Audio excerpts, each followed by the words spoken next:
Hi అండి, మేము కాశీ వెళ్ళామని చెప్పాం కదా. కాశీ ఎందుకు వెళ్ళామంటే పిల్లల కూచిపూడి డ్యాన్స్కి వెళ్ళామన్నమాట.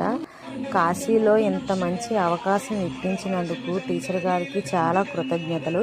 అలాగే ఆ కాశీ విశ్వేశ్వర స్వామి దయ వల్ల మా పిల్లలకి మంచి అవకాశం వచ్చిందని అనుకుంటున్నాం. అందులో ఆ స్వామివారు నాకు ఇంకా మంచి అవకాశం ఇచ్చారు, టీచర్ గారు ఇచ్చారని నేను అనుకుంటున్నాను. అది ఎందుకంటే నెక్స్ట్ వీడియోలో చెప్తాను. నేనైతే ఈ కాశీ ట్రిప్కి వెళ్ళేదైతే నేను మర్చిపోను. నాకు చాలా చాలా మంచి అవకాశం వచ్చింది.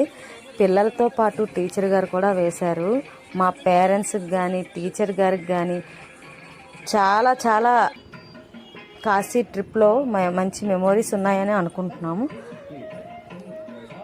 పిల్లలకి ఇంత మంచి అవకాశం ఇప్పించినందుకు ఆ గురువు గారికి మేము చాలా అభినందనలు చెప్పుకోవాలి. మా వీడియో నచ్చినట్లయితే లైక్ చేయండి, షేర్ చేయండి, సబ్స్క్రైబ్ చేసుకోండి, ఫాలో కొట్టండి. Thank you.